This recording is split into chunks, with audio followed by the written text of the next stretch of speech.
Hi, Misha here. And I would say enough of you asked that I figured I'd do this video. But the truth is, it's only one or two of you, but you've asked over and over. Plus, in the recent years, Fox has had a thing for the staccato. So, I'm not going to get one of those. But, how about this? Kind of the budget-friendly, entry-level version from a company that, frankly, I can't help but like. From the Hellion to the SA-35 to even the good old XD. I like Springfield. And this goes back to the 80s. The BM-59, the SAR-3, the SAR-48. Yeah, the best M-Bells were imported by Springfield. So, let's talk about their 1911 double stack, or 2011 if you prefer, the Prodigy. Not the worst name they've had, but not the best. So yeah, comes in this cardboard box. Nothing special there. I do like that their pistols come in literally the simplest, but still useful zipper case. You could do worse than nothing at all. And you get one spare mag. This is the 15, because this is the compact version, essentially the commander size. This is the 4.25 inch barrel. They do a 5 and a 3.5, kind of subcompact officer style. But this seemed like a good in-between of the Prodigy.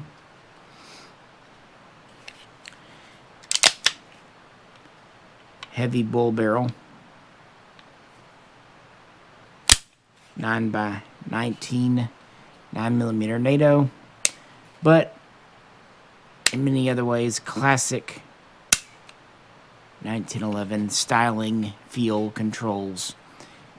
And while I'm not the biggest 1911 fan, there are guys out there that's just everything they do. I grew up with them, and so I obviously do like them. And since it's come up and Fox has brought up these, we're going to see what he thinks. And as always, if you could, because guns like this are not inexpensive, and this is out of my own pocket, which I'm happy to do, check out the link to Patreon, or if you can't, please at least like, share, subscribe, and comment on what you think. And a question that's going to come up as this video goes on, is this good for the money, or should you just spring for a staccato? Alrighty, I'm going to hand it to Fox. He hasn't handled it yet. Not that it's any great big surprise, but you're the one that says the word 2011. Well, I get peer pressured. Jesus, man. Well.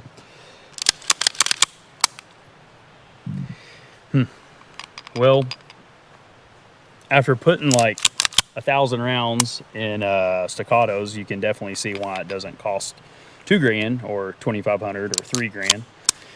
But sure enough, seems like it's got a lot of steel components in it. Well, yeah, the bits and bobs are metal, but the frame is polymer. I don't know. We're going to try it. Yep. We'll see.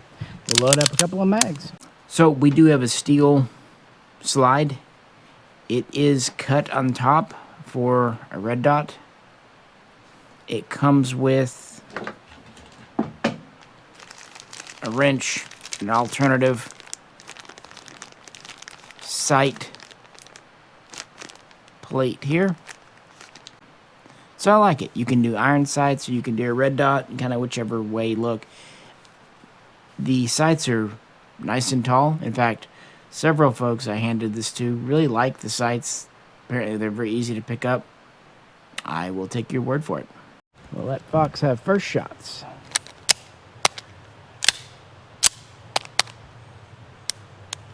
Going hot.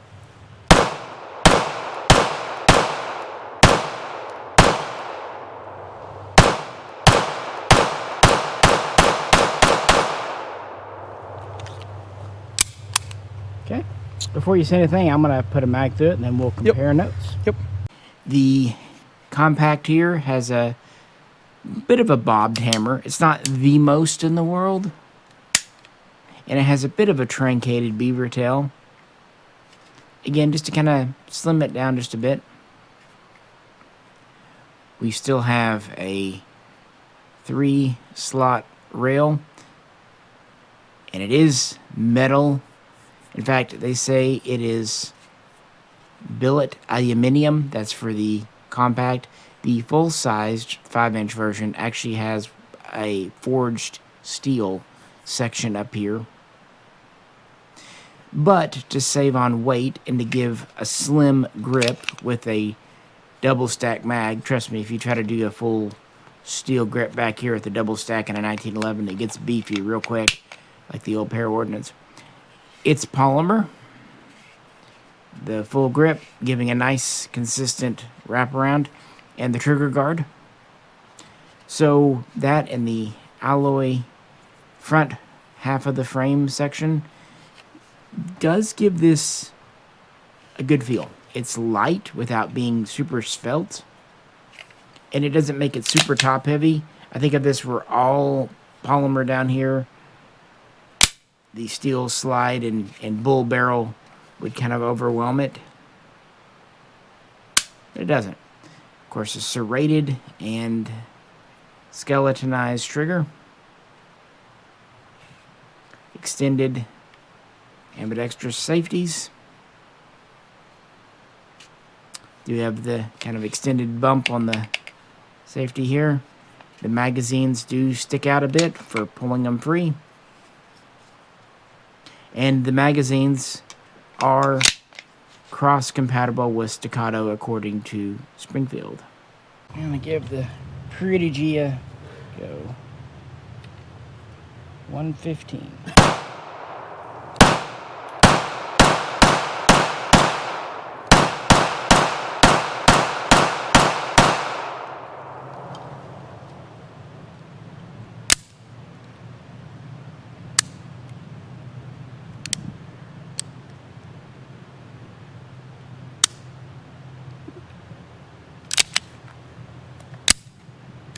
The mag catch is reversible for either side.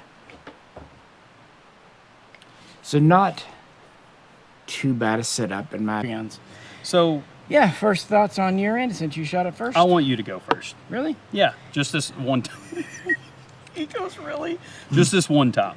Well, Because I know what I'm going to say, and I know you know what you're going to say. I will say this. It doesn't have a lot of flip. The trigger is not bad for what it is. It's not a crunchy, gritty trigger. I don't hate it at all. No, I really don't. And the slide throw's fine. I mean, it's a throw. Very aggressive, large serrations. Very tall sights.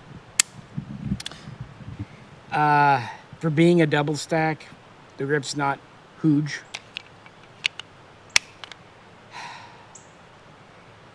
But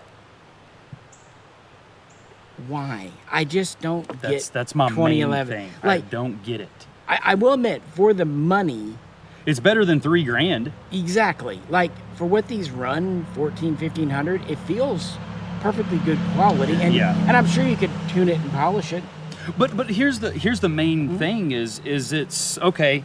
We're saving the price point. We're not at staccato price point. Not even close.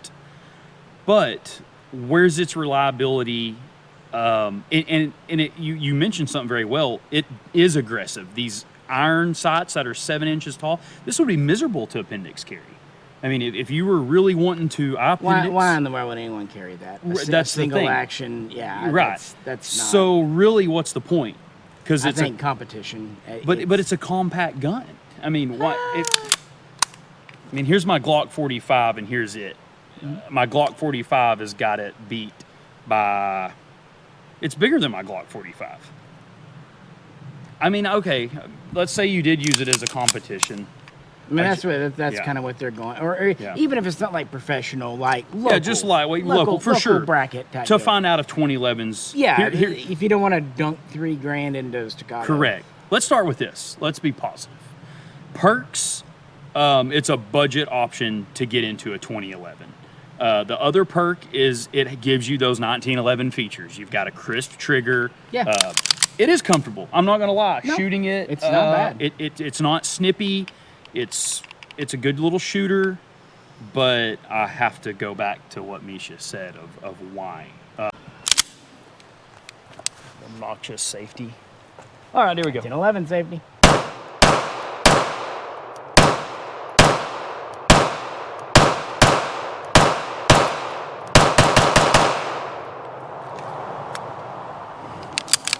It's a flat shooter. It is. That slide, I think that weight, like we were talking about earlier, how the front of the frame is metal, is intentionally done as like a counterbalance. Little weight. Yeah. I'm sure by the time if I were to take one of my turbos and throw out there a little light or two. Yeah, but even that thing helps a lot. Plus, it's always nice to clamp on to metal I agree. with a pick versus Polymer. Yeah, polymer. It just is. I think this would be a cool gun if you wanted a female shooter or your wife. If you are a 1911 45 lover and you wanted to kind of have your wife shoot the same look and style and swag as you. I'll be honest, that's your turn. Yeah, I was going to ask. I haven't shot a staccato. It's just never really interested me. You've shot them. Yes. Are they reliable? They are reliable, but there's a lot of drawback. I shot one in a class put on by someone affiliated with staccato in law enforcement, and I put 500 rounds through each one, and I fumbled it and had issues with the safety getting in the way. I can tell you right now, when these 2011s and the staccatos come out, I think this is a terrible idea for a duty gun. You've got too many catches. You've got the safety. I don't think any police department is seriously going to do that because one, costs. No police department. Well, staccato, there's several guys now, LEOs and stuff that are running staccatos. But are they paying for them out of their own pocket? Or? They are, and the only way a department will let you use them is you have to actually get training from staccato. There we go. So, and you know what it's reminding me of? Remember we had those Wilsons. Right. It's Bougie gun. It's the same thing, and they were a little finicky. Remember on that one mag? Yeah, they were okay. It was 50-50. Yeah, it's like for what you're paying, it's like they sacrifice so much for accuracy and slickness, and you lose that reliability, that dependability. You can't. Now.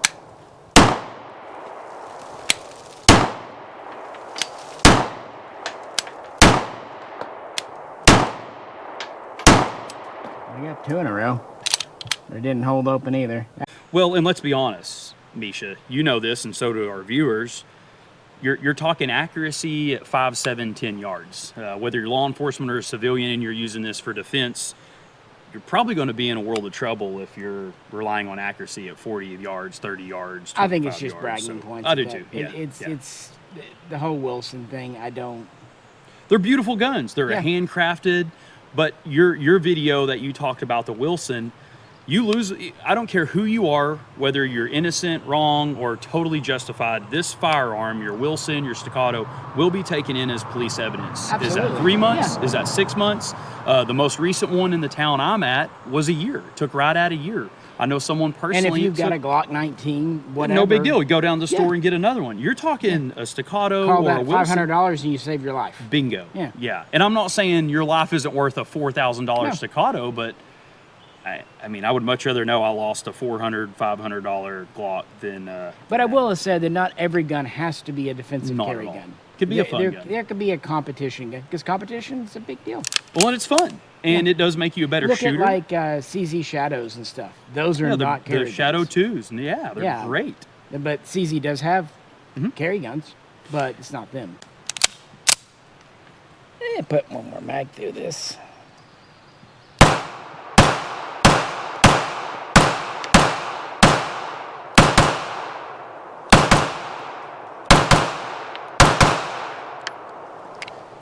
Here we go.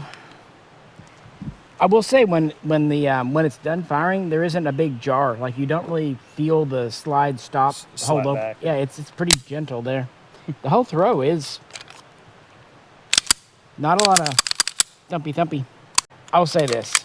Like I said, I have thoughts about 2011 Y, but that's okay. You know, I like the FB Radom Vis 100, and that's an easy Y gun. Yeah, I don't think there's anything wrong with liking a Y gun. if you're going to get a 20, I'd probably go for that. It's easier in my mind to justify 1,500 than it is 4,000. Of course, especially on something Because it's just going you've to be never a fun gun used. in my Yeah, head. I agree. It's not a serious thing. So with that, with an understanding of, and Springfield's always been good about delivering quality for a budget-ish price. Yeah, and you definitely feel it. Shooting the staccatos is still very fresh on my mind. You can see the difference, but is it enough to warrant any like, oh, there's a huge difference? Not really, but I'm with you. It seems to be reliable. Yeah. I mean, you shooting it one-handed with plenty of slap back. I was shooting it just like I would my Glock, so no. It's very, very controllable. I'll tell you that. And it does feel sturdy. Like, it doesn't feel chintzy. No, it's like no. when you picked up that Daewoo and it felt kind of cheap to you, but when you shot it, you loved it. Yes. It does feel Yeah. like a good quality gun. Not, again, Wilson quality, but...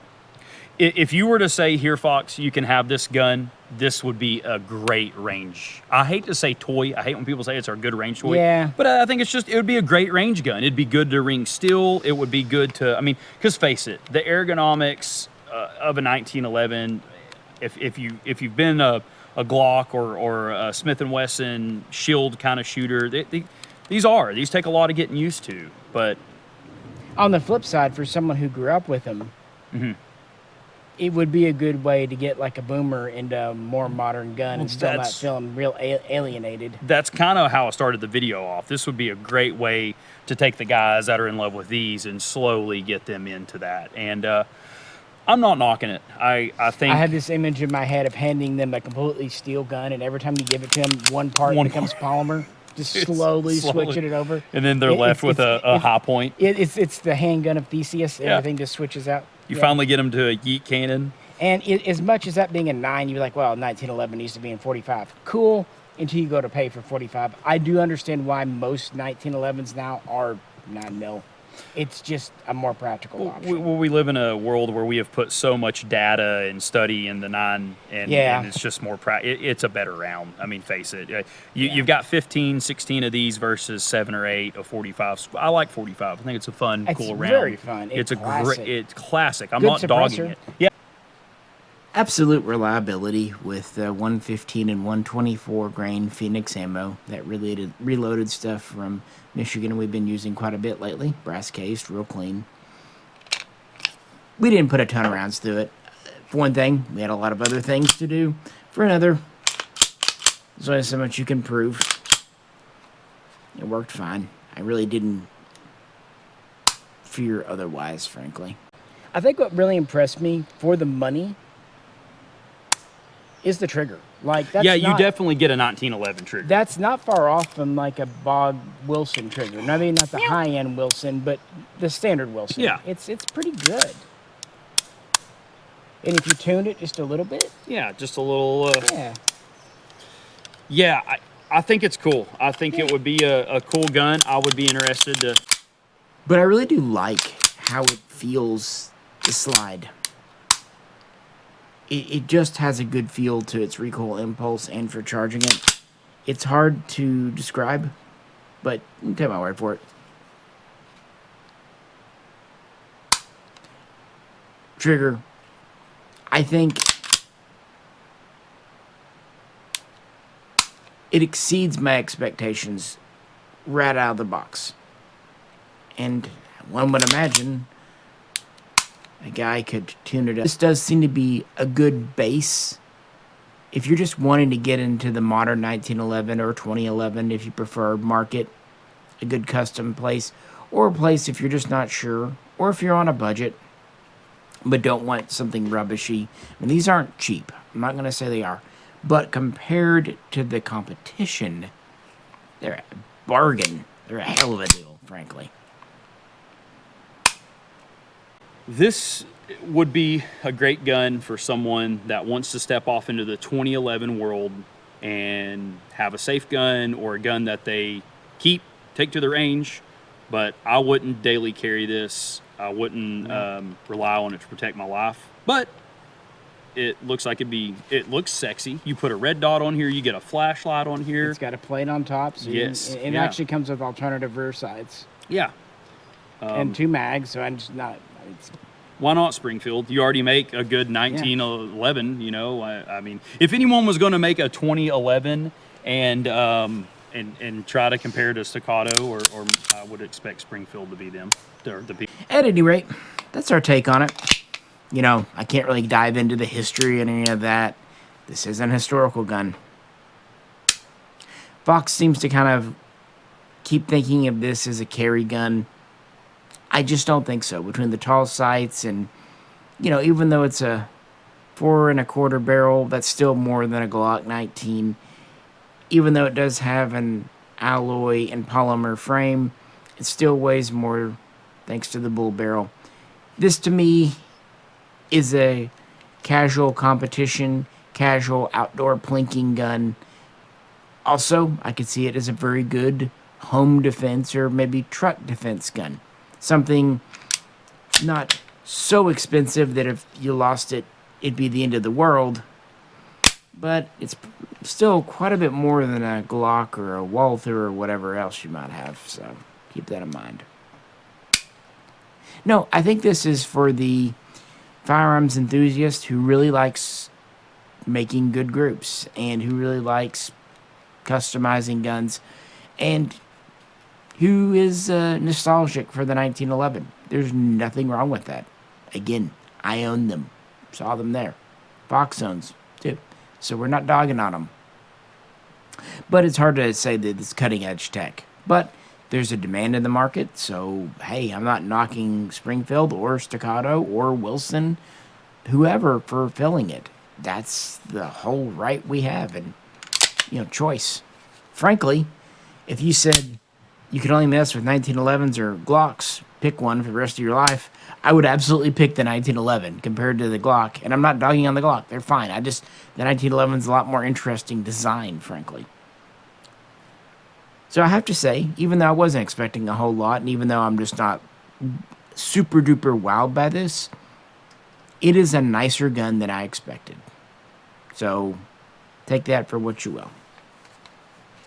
And that's probably about the most you're going to get from us unless someone loans us a Staccato. But even at that, I'm going to be honest, it's not something that I'm staying up at night praying and hoping and wishing to get my hands on.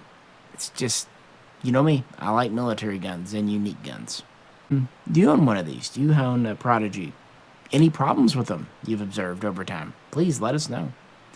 Do you own a Staccato? Same goes. What do you think about it? Have you had any problems with it? Do you think it's worth the double the price point? Or do you think this is a bargain? Because, again, I don't know much about this. Fully out to admit that. So if you know more, if that's your field of interest and expertise, please comment below. And also, please like, share, and subscribe. And, again, if you'd like to help support the channel, you can go just check over Patreon. I mean, after all, we did this video because a Patreon asked us. And we got hands on one. Was able to do it. No, it was a lot of fun. It was a nice spring day to do it in as well. With that, this is Misha. And also on behalf of Fox, who's gone home now, we'll both catch you very soon. Next time.